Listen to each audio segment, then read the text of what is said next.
What is inheritance, types of inheritance. అసలు inheritance అంటే ఏంటి, అందులో రకాలు.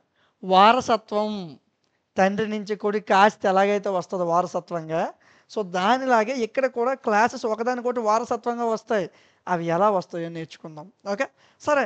ఫస్ట్ వాడు ఏం చెప్తున్నాడు, inheritance in Java is a mechanism in which one object acquires all the properties and behaviours of a parent object. So అంటే ఏం లేదు, ఒక తండ్రి నుంచి ప్రాపర్టీస్ వీడు ఎలా లాక్కుంటాడు, అంటే తండ్రి నుంచి ఆస్తులు ఎలా కొడుకు వస్తాయో తండ్రి నుంచి కొన్ని గుణలక్షణాలు కూడా కొడుకు వస్తాయి. దాన్నే ఇన్హెరిటెన్స్ అంటారు. ఇక్కడ కూడా ఒక ఆబ్జెక్ట్ అనేది ద పేరెంట్ క్లాస్ నుంచి ప్రాపర్టీస్ని, బిహేవియర్స్ని యాక్సెప్ట్ చేస్తుంది, అంటే ఎక్వైర్ చేస్తుంది. దాన్నే ఇన్హెరిటెన్స్ అంటారు అని చెప్పాడు. Next, it is an important part of oops. ఈ ఆబ్జెక్ట్ ఓరియంటెడ్ ప్రోగ్రామింగ్ లాంగ్వేజ్లో చాలా ఇంపార్టెంట్ రోల్. తండ్రి నుంచి పిల్లలు ఆస్తులు తీసుకుంటారు, చాలా ఇంపార్టెంట్ కదా, అదే చెప్పాను అంతే. The idea behind inheritance in Java is that you can create new classes that are built upon existing classes. తండ్రి దగ్గర నుంచి స్థలం తీసుకుని స్థలం మీద మనం ఇల్లు కట్టేస్తాం, అదే చెప్పాడు ఇక్కడ కూడా. ఏం లేదు, జావాలో ఇన్హెరిటెన్స్ యొక్క ఐడియా గురించి ఏం చెప్పాడంటే, ఉన్న ఎగ్జిస్టింగ్ క్లాస్ నుంచి కొత్త క్లాస్ని క్రియేట్ చేయడం. సో తండ్రి ఆస్తిని తీసుకొని, తండ్రి ఆస్తి వారసత్వం వస్తుంది కదా, దాంతో కొత్తగా వ్యాపారం చేసి కొన్ని లాభాలు సంపాదించి మరి కొత్తగా మళ్ళీ కొత్త క్లాసెస్ని క్రియేట్ చేయడం, అంతే, ఏం లేదు. When you inherit from an existing classes, నీకు ఎగ్జిస్టింగ్ క్లాస్ నుంచి నువ్వు వారసత్వంగా తీసుకొని you can reuse methods and fields of parent class. తండ్రి దగ్గర నుంచి ఆస్తులు కొన్ని తీసుకొని ఆ పొలాలు సాగు చేసి రూపాయో ₹2 ఎక్స్ట్రా సంపాదించడం, అంతే. ఒక పేరెంట్ క్లాస్ నుంచి కొత్త classes, inherit from an existing class, తండ్రి దగ్గర ఉన్న వారసత్వం హక్కును తీసుకొని you can reuse the methods, away methods నువ్వు రీయూజ్ చేసుకుని ఆ ఫీల్డ్స్ని రీయూజ్ చేసుకొని పేరెంట్ క్లాస్ నుంచి రీయూజ్ చేసుకుని దాని నుంచి నువ్వు మరి కొద్దిగా డెవలప్ అవుతావు, దాన్నే ఇన్హెరిటెన్స్ అంటారు. Okay, so more over you can add new methods, కొత్త మెథడ్స్ యూజ్ చేసుకొని కొత్తగా కరెంట్ క్లాస్, ఇప్పుడున్న క్లాస్ కాకుండా కొత్తగా ఒక క్లాస్ని తయారు చేస్తావు. సో అసలు ఈ జావాలో ఇన్హెరిటెన్స్ ఎందుకు, ఒకటి మెథడ్ ఓవర్ రైడింగ్. అసలు మెథడ్ ఓవర్ రైడింగ్ అంటే ఏంటనేది మనం పాలిమార్ఫిజంలో చాలా డీటెయిల్డ్గా నేర్చుకుంటాం, 10 మార్క్స్ క్వశ్చన్, అందుకే ఇక్కడ చెప్పను. Okay, next, for code reusability, కోడ్ని మరలా వాడుకోవడం. ఓకేనా, సో ఈ రెండు ఇన్హెరిటెన్స్ జావాలో ఎందుకు యూజ్ చేస్తామనడానికి ఒక 2 కారణాలు. ఇప్పుడు దీని యొక్క సింటెక్స్ చూద్దాం. Class, sub class name extend to super class name. So super class name అంటే ఒక పేరెంట్ క్లాస్ని సబ్ క్లాస్ నేమ్ ఎక్స్టెండ్ చేస్తుంది. సో ఇప్పుడు తండ్రి ఇంటి పేరు కొడుకు వస్తుంది, కొడుకు ఇంటి పేరు మరలా వాడి కొడుకు వస్తుంది, కానీ కూతురికి వెళ్ళదు కదా. సేమ్ అలాగే ఇప్పుడు ఇన్హెరిటెన్స్ వారసత్వంగా ఏం జరుగుతుంది, సూపర్ క్లాస్ నేమ్ తండ్రి ఇంటి పేరు ఏదో ఉంది, ఓకేనా. సో తండ్రి ఇంటి పేరు ఏదైనా ఉంది, ఆ ఇంటి పేరు సబ్ క్లాస్ నేమ్ వాడి కొడుకు వస్తుందో లేదా, అంటే ఏం జరిగింది, ఎక్స్టెండ్ అయ్యింది. సో అంతేనన్న సింటెక్స్, ఇది గుర్తుంటే అయిపోయింది అంతే. Super class name sub class నేమ్కి ఎక్స్టెండ్ అయ్యింది. సో క్లాస్ అని రాసి పక్కన sub class name extend super class name, తండ్రి పేరు నిలబెట్టాడు అంటారు కదా, సో ఇంటి పేరు నిలబెట్టాడు అంటారు కదా, అంతే. సో బ్రాకెట్ ఓపెన్ చేస్తావు, బ్రాకెట్ క్లోజ్ చేస్తావు, మధ్యన ఏమైనా మెథడ్స్ ఉంటే రాస్తాం, అంతే సింటెక్స్, అంతకు మించి ఏం లేదు. ఇందులో రకాల గురించి మనం మాట్లాడదాం, చాలా సరదాగా ఉంటుంది ఈ topic. Types of inheritance in Java. On the basis of క్లాస్ని బేస్ చేసుకొని 3 రకాలుగా చెప్పాడు. Single, multi level, hierarchical. బొమ్మల్లో చూస్తే మనకు బాగా అర్థమవుతుంది.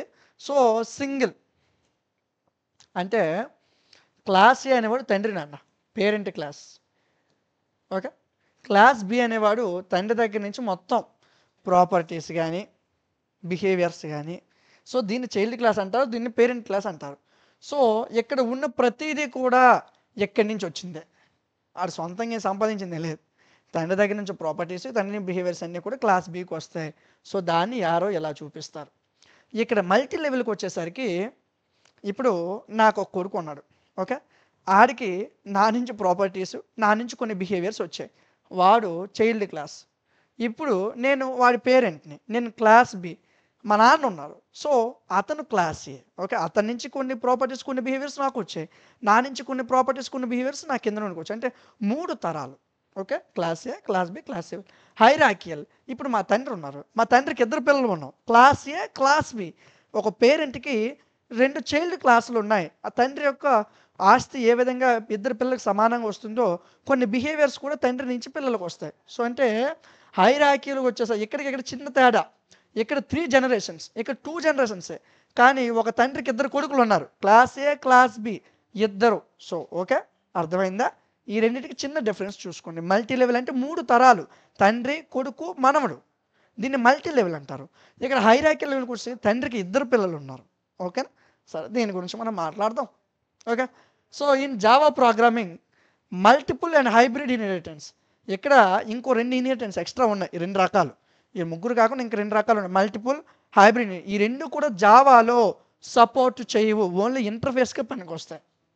ఇంకెక్కడ కూడా ఈ ఇంటర్ఫేస్ తప్ప ఇంకెక్కడ కూడా ఈ మల్టిపుల్ హైబ్రిడ్ ఇన్హెరిటెన్సెస్ అనేవి సపోర్ట్ చేయవు. అందుకు ఈ రెండింటిని మనం నెక్స్ట్ యూనిట్ ఇంటర్ఫేస్ అనే ఒక యూనిట్ ఉంటుంది. ఇంటర్ఫేస్ యూనిట్లో ఈ 2 ఇన్హెరిటెన్సెస్ గురించి మాట్లాడతాం. ఇక్కడ మనం సింగిల్, మల్టీ లెవెల్, హైరాకియల్ ఈ 3 ఇన్హెరిటెన్సెస్ కోసమే మనం మాట్లాడతాం. ఓకే, సో ఒక్కొక్కటిగా చూద్దాం. సింగిల్, దీని యొక్క సింటెక్స్ ఇది. ఓకే, సో ఏ అనేవాడు పేరెంట్ క్లాస్ దగ్గర నుంచి ప్రాపర్టీస్, బిహేవియర్స్ బి అనేవాడికి వచ్చాయి. క్లాస్ ఏ సమ్ స్టేట్మెంట్స్ లోపల ఏదో ఒకటి రాస్తాం. క్లాస్ బి ఏని ఎక్స్టెన్షన్ చేశాడు, నా కొడుకు నా వారసత్వాన్ని, నా ఇంటి పేరుని ఎక్స్టెండ్ చేసుకుంటూ వెళ్ళాడు. ఓకేనా? సో తర్వాత పిల్లలు ఇంటి పేరు ఎలా వస్తుంది, ఒకరితో ఒకరిది అంటే ఏమవుతుంది, ఎక్స్టెన్షన్ అవుతుంది. సో నెక్స్ట్ బ్రాకెట్ ఓపెన్ చేస్తావు, క్లోజ్ చేస్తావు. దీన్ని సింగిల్ ఇన్హెరిటెన్స్ అంటారు. ఓకే, దీని మీద ఒక ఎగ్జాంపుల్ మనం చూద్దాం. ఈ ఎగ్జాంపుల్ మనకు కొద్దిగా బాగుంటుంది, ఒకసారి చూడండి. ఓకే, సో ఎగ్జాంపుల్ని మనం డిస్కస్ చేసుకుందాం. ఇదిగోండి, సో ఇది మెయిన్ క్లాస్. ఇది మీరు ఎక్కువగా గుర్తుపెట్టుకోవద్దు, ప్రాబ్లం లేదు. ఎగ్జామ్లో రాసినప్పుడు రాయాలి, కానీ ఇది మెయిన్ కాదు, ఇది పబ్లిక్ మెయిన్ క్లాస్ ఇది. సో ఇక్కడి నుంచి మాట్లాడదాం. క్లాస్ ఏ. ఓకే, తండ్రి దగ్గర క్లాస్ ఏ అనేవాడు తండ్రి, పేరెంట్ క్లాస్ అనుకుందాం. ఓకేనా? క్లాస్ ఏ అనేవాడు తండ్రి, పేరెంట్ క్లాస్. ఇతను ఇనీషియల్ ఏ వాల్యూ, కష్టపడి చెమటోడ్చి కొంత ఆస్తిని సంపాదించాడు. ఎంత? ఇనీషియల్ ఏ వాల్యూ ఎంత? 10. ఇనీషియల్ ఏ వాల్యూ ఎంత? 10. ఇనీషియల్ ఏ వాల్యూ ఎంత? 10. తండ్రి ఎంత సంపాదించాడు? 10 ఎకరాలు సంపాదించాడు. ఏ వాల్యూ 10. ఓకే, సో అవుట్పుట్లో 10 వస్తుంది. బాగుంది. ఇప్పుడు కొడుకు దగ్గర వచ్చింది క్లాస్ బి, వీడు మంచోడు కొద్దిగా. ఓకే, తండ్రి ఆస్తిని ఎక్స్టెన్షన్ చేశాడు. 10 ఎకరాలను కాస్త వీడు ఎంత చేశాడు? మెయిన్ ఫంక్షన్లు ఎంత ఉంది? 20 ఉంది. అంటే వీడు తండ్రి సంపాదించిన కన్నా మరో 10 ఎకరాలని ఎక్స్టెన్షన్ చేసి సంపాదించాడు. బి ఈజ్ ఈక్వల్ టు 20 ఎకరాలు సంపాదించాడు. తండ్రి 10 ఇచ్చాడు, వీడు 20 ఎకరాలు సంపాదించాడు. సో అవుట్పుట్కి వచ్చేసరికి నేను ఏమనుకున్నానంటే తండ్రిది కొడుకుని మల్టిప్లై చేయాలనుకున్నాను. 10ని 20ని మల్టిప్లై చేయాలనుకున్నాను. 10 × 20, 10 × 20. 10 తండ్రి 10 సంపాదించాడు, కొడుకు 20 సంపాదించాడు. వీడు 10తో పాటు ఇంకో 10. ఓకే, అదే 10 ఉన్నాయి, మరో 10 సంపాదించాడు, 20 ఎకరాలు. సో నేను వీళ్ళిద్దరిని మల్టిప్లై చేయను. తండ్రి ఆస్తి 10 ఎకరాలు సంపాదించాడు, తండ్రి ఆస్తితో పాటు వీడు ఇంకొక 20 ఎకరాలు మల్టిప్లై చేశాను. 10 × 20 200. ఇంత అవుట్పుట్ 200. అవుట్పుట్ ఒకసారి చూడండి మీరు. నేను ఏం అడిగాను? మల్టిప్లై అడిగాను, అందుకు 10 × 20 చేశాను. యాడింగ్ అడిగాను, 10 + 20 అవుతుంది. తండ్రి 10, కొడుకు 20 సంపాదించాడు, 30 అవుతుంది. ఓకే, సో ఇంతేనన్నా, అంతే, అంతకు మించి ఏం లేదు. సింగిల్ ఇన్హెరిటెన్స్ అంటే తండ్రి నుంచి కొడుకుని గుర్తుపెట్టుకోండి, సరిపోతుంది. ఒక పేరెంట్ క్లాసు, ఒక చైల్డ్ క్లాసు. పేరెంట్ అయిన వాడు 10 ఎకరాలు సంపాదించాడు, కొడుకు ఆ 10తో పాటు మరో 20 సంపాదించాడు. అంటే 10 + 20 30. కన్నా ఇక్కడ మల్టిప్లికేషన్ కావాలి. 10 × 20 200. ఓకేనా? ఇది రాసినప్పుడు జాగ్రత్త రాసుకోవాలన్నా. ఓకేనా? ఈ కోడ్ రాసినప్పుడు మాత్రం జాగ్రత్త రాయాలి. ఓకే, సో దీన్ని మనం సింగిల్ ఇన్హెరిటెన్స్ అంటాము. ఇప్పుడు మనం మల్టీ లెవెల్ ఇన్హెరిటెన్స్ గురించి మాట్లాడదాం. నా తండ్రి కొంత ఆస్తిని నాకు ఇచ్చాడు, నేను నా పిల్లలకు కొంత ఆస్తిని ఇచ్చాను. సో దీన్ని మల్టీ లెవెల్ ఇన్హెరిటెన్స్ అంటారు. క్లాస్ ఏ, క్లాస్ బి, క్లాస్ సి, పైనుంచి కిందకు వస్తుంది. కొంతమంది బొమ్మలో ఏబిసి రాసినప్పుడు ఇలా కింద నుంచి పైకి రాస్తారు, ఎలా రాసినా ప్రాబ్లం లేదు. ఓకే, సో ఇప్పుడు దీనికి సంబంధించిన ఒక ఎగ్జాంపుల్ని మనం మాట్లాడదాం. ఈ ఎగ్జాంపుల్ బాగుంటుంది, ఎవరికైతే కార్ల మీద కొద్దిగా ఐడియా ఉంటుందో వాళ్ళకి ఇది అర్థమవుతుంది. ఓకే, ఇదిగోండి ఎగ్జాంపుల్, ఇది ఎగ్జాంపుల్. ఓకే, మల్టీ లెవెల్కి. సో ఇది మెయిన్ ఫంక్షన్, ఈ ఫంక్షన్ పక్కన పెట్టండి. Main function రాయాలా? ఓకే, దాన్ని పక్కన పెట్టండి. మీకు అర్థమవడానికి ఎగ్జాంపుల్ చూద్దాం. ఫస్ట్ క్లాస్ 1 ఫస్ట్ వెహికల్ కొన్నాను రా. ఓకే, సో వెహికల్ కొన్నాను. So vehicle is starting, vehicle start చేశాను. ఓకే, వెహికల్ స్టార్ట్ చేశాను. వెహికల్ కారు కొన్నాను నేను. ఓకే, ఫస్ట్ వెహికల్ కార్ని కొన్నాను. కారు కొనుక్కొని నేను డ్రైవ్ చేస్తూ ఇంటికి వెళ్తున్నాను. మధ్యదారిలోకి వచ్చేసరికి ఏమైందంటే పెట్రోల్ అయిపోయింది. మధ్యదారికి వచ్చేసరికి సారీ, అది ఛార్జింగ్ కార్ అనమాట. ఈవీ కార్ కొనుక్కున్నాను. ఓకే, ఛార్జింగ్ అయిపోయింది. అప్పుడు ఏం చేశాను, మరలా ఛార్జింగ్ పెట్టాను దానికి. సో ఇవి 3 క్లాసెస్. ఫస్ట్ వెహికల్, ఏ వెహికల్, కారు. కారు ఏం చేశాను, డ్రైవింగ్ చేసుకుంటూ వెళ్తే ఏమైపోయింది, ఛార్జింగ్ అయిపోయింది, ఛార్జింగ్ పెట్టాను. సో ఇవి మల్టీ లెవెల్ ఇన్హెరిటెన్స్ అంటారు. ఒకటి నుంచి ఒకటి. ఫస్ట్ వెహికల్, వెహికల్ నుంచి కారు, కారుకి ఛార్జింగ్ అయిపోయింది, ఛార్జింగ్ పెట్టాను. సో ఇవి 3 స్టెప్స్. సో నేను అవుట్పుట్ రన్ చేసినప్పుడు వెహికల్ ఇది స్టార్టింగ్, వెహికల్ స్టార్ట్ చేశాను, తర్వాత ఆ కారు డ్రైవ్ చేశాను, ఛార్జింగ్ అయిపోయింది, ఛార్జింగ్ పెట్టుకున్నాను. ఓకేనా, సో ఇది అవుట్పుట్ వస్తుంది, అంతే, అంతకుమించి వెళ్ళదు. సో ఇక్కడ కారు పేరు రాసుకున్నాను, టెస్లా అని. ఓకే, టెస్లా రాస్తావో, ఆడి రాస్తావో, బెంజ్ రాస్తావో, నీ ఇష్టం, ఏదైనా రాసుకోవచ్చు, ప్రాబ్లం లేదు. సో ఇది మల్టీ లెవెల్ అండి. మల్టీ లెవెల్ అంటే 3 స్టెప్స్ ఉంటాయి. Okay, so next hierarchical inheritance అంటే ఇప్పుడు తండ్రికి 3 పిల్లలు ఉన్నారు అనుకుందాం.